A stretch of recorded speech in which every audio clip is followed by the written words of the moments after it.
Hello tout le monde, est-ce que ça vous est déjà arrivé d'avoir cette sensation de jambes si lourdes que vous avez l'impression de traîner des boulettes toute la journée? Eh bien, vous n'êtes pas seul. Surtout avec la chaleur qui arrive. Vous l'aurez compris, aujourd'hui on parle circulation, rétention d'eau et de tout ce qui se passe dans votre corps quand vous avez des jambes lourdes et gonflées. Et surtout, comment y remédier naturellement et efficacement. Ces sensations de jambes lourdes ou gonflées sont souvent liées à deux grands systèmes qui circulent dans votre corps, la circulation sanguine et la circulation lymphatique. Pour la circulation sanguine, imaginez-la comme une ligne de métro dans votre corps. Les artères livrent l'oxygène et les nutriments aux organes et aux muscles, et les veines, elles, ramènent les déchets comme le CO2 vers le cœur pour épurer tout ça. Mais comme le métro, ça ne fonctionne pas toujours correctement. Le sang doit remonter des jambes vers le cœur, mais parfois les petites valves dans les veines sont fatiguées. Résultat, le sang stagne en bas. C'est là que les jambes gonflent, voire que les veines se déforment, provoquant l'apparition de varices. Ensuite, il y a la circulation lymphatique. Alors la lymphe, c'est quoi? C'est un liquide transparent, cousin du sang, qui circule dans un autre réseau, le système lymphatique. Il permet de drainer l'excès d'eau et de protéines, d'évacuer les toxines, les microbes et d'autres déchets. Mais encore une fois, si le système lymphatique galère, la lymphe s'accumule dans les tissus, surtout dans les jambes. Et là, rebelote, gonflement, lourdeur et parfois même des douleurs. Alors, tout ça, ça vient de quoi? Déjà, vous allez me dire, mais comment savoir quel système ne fonctionne pas chez moi? Eh bien, il y a quelques indices, même si la consultation chez le médecin est indispensable, j'insiste bien. Si c'est veineux, il y a souvent un gonflement symétrique, donc des deux jambes, aggravé en position debout et plutôt soulagé quand vous les surélevez. On va aussi avoir une sensation de chaleur, de lourdeur et parfois des fourmillements. Si c'est lymphatique, on va avoir un gonflement souvent asymétrique, la peau est dure au toucher et a tendance à s'épaissir et le pied est souvent gonflé également. Et malheureusement, bien souvent, les problèmes sont dus à un dysfonctionnement des deux systèmes puisqu'ils fonctionnent ensemble. Alors, qu'est-ce qu'on fait? On bouge en première intention. La contraction des muscles, surtout des mollets, agit comme une pompe pour faire remonter le sang et la lymphe et évite donc cette stagnation dans les jambes. On va privilégier des sports doux avec peu d'impact comme la marche, la natation ou encore le vélo, tout ce qui active les jambes dans tous les cas.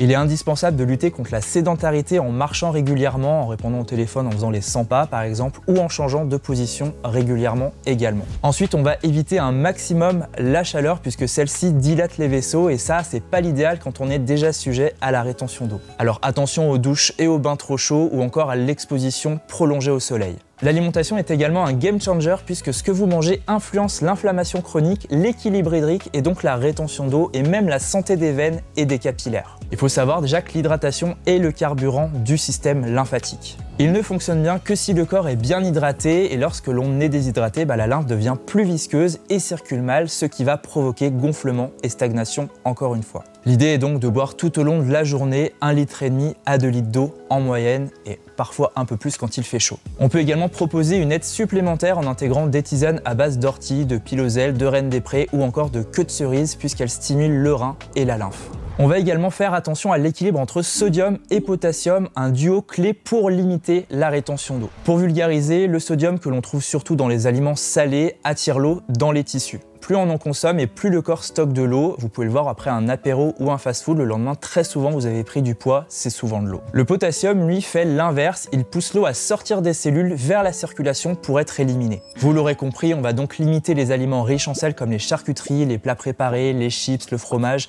et de manière générale les produits ultra transformés qui en plus sont souvent pro-inflammatoires lorsqu'on en consomme trop. Et au contraire, on peut favoriser les aliments riches en potassium comme l'avocat, la banane, la patate douce, les légumineuses ou encore les épinards. La consommation d'antioxydants est aussi importante comme les flavonoïdes, des composés végétaux aux propriétés antioxydantes et vasculoprotectrices. Ils protègent et renforcent la paroi des veines et des capillaires, réduisent la perméabilité excessive, donc protège des fuites d'eau et des œdèmes et améliore le retour veineux. On va les retrouver dans les fruits rouges, surtout comme les myrtilles, le cassis, les mûres, la cerise, mais aussi l'oignon rouge, l'ail, le thé vert ou le cacao. Mais il existe aussi beaucoup d'autres antioxydants. La variété de couleurs des fruits et légumes est due à ces antioxydants justement, donc n'hésitez pas à les varier un maximum.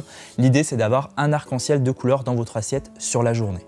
L'inflammation de bas grade joue aussi un rôle dans les troubles circulatoires. Certaines personnes ont des jambes gonflées en lien avec un terrain inflammatoire discret mais persistant. C'est souvent le cas dans l'hypodème ou les lymphodèmes chroniques, mais aussi dans le surpoids et l'obésité. L'objectif ici, ça va être de limiter cette inflammation, notamment par la consommation d'oméga 3 avec des poissons gras comme les sardines, le maquereau, le saumon, mais aussi les graines de lin, l'huile de colza, des épices anti-inflammatoires comme le curcuma, le gingembre ou encore la cannelle. Et comme toujours, on évitera les produits sucrés, les viennoiseries, les produits ultra transformés et l'alcool en excès qui provoque inflammation et rétention d'eau. Parlons également digestion. Vous allez dire, mais quel est le rapport? C'est assez méconnu, mais une digestion lente ou perturbée peut provoquer une congestion veineuse dans le ventre qui gêne le retour du sang depuis les jambes. Donc pour éviter ça, les conseils sont classiques: manger lentement, en mâchant bien, éviter les repas très lourds ou très gras, favoriser les fibres douces avec les légumes cuits, des flocons d'avoine, des compotes, la patate douce, et soutenez votre microbiote avec des aliments fermentés comme le kéfir, le kombucha, la choucroute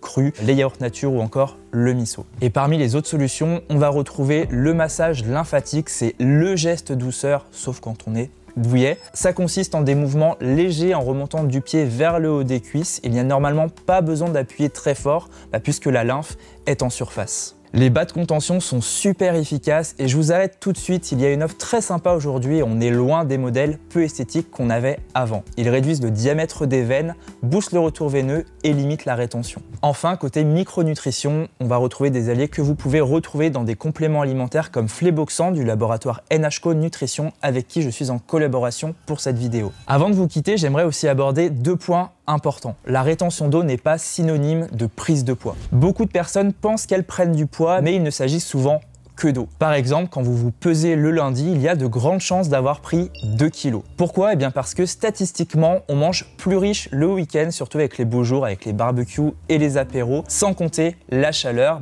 On l'a dit, le sel et l'alcool favorisent cette rétention d'eau. Il faut savoir aussi que quand vous mangez des glucides, donc des fruits, des féculents, etc., vous stockez également un peu d'eau. C'est normal, c'est une réaction biochimique qui permet de stocker de l'énergie et c'est toujours pas du gras. J'insiste bien, ces 2 kilos ne sont pas forcément du gras car pour prendre 1 kg de gras, il faudrait manger plus de 7700 calories au-dessus de vos besoins, soit 28 merguez. Ça commence à faire beaucoup. Donc pas de panique, l'eau est éliminée en quelques jours. Idem au cours du SPM, imaginez si vous preniez vraiment 2 kilos par cycle, en 10 ans vous auriez pris 240 kilos. Le corps sait gérer un minimum. Enfin, et on en parle de plus en plus, mais la rétention d'eau et les problèmes circulatoires ne doivent pas être confondus avec le lipodème et beaucoup confondent les deux. Le lipodème, c'est une maladie chronique, souvent elle-même confondue avec l'obésité. Pourtant, elle a des symptômes caractéristiques, un excès de graisse douloureux, surtout sur les jambes et les cuisses, mais aussi parfois sur les bras, une symétrie et elle n'est pas liée forcément à l'alimentation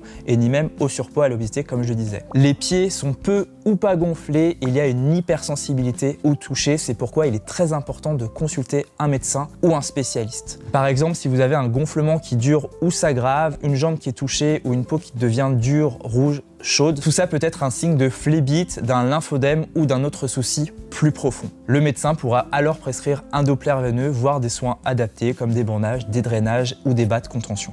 Voilà, vous savez tout et surtout que les jambes lourdes, c'est pas dans la tête. C'est souvent un signal que votre circulation a besoin d'aide. Retenez tout de même ces 5 actions simples. Bougez un peu chaque jour, mangez équilibré et peu transformé. N'oubliez pas de boire régulièrement. N'hésitez pas à vous masser régulièrement ou faire appel à des professionnels. Et en ce moment, évitez la chaleur. Et j'insiste une dernière fois, consultez si besoin. En attendant, dites-moi en commentaire si vous ressentez des symptômes et n'hésitez pas à partager cette vidéo à un ami qui a toujours les jambes en compote. Prenez soin de vous.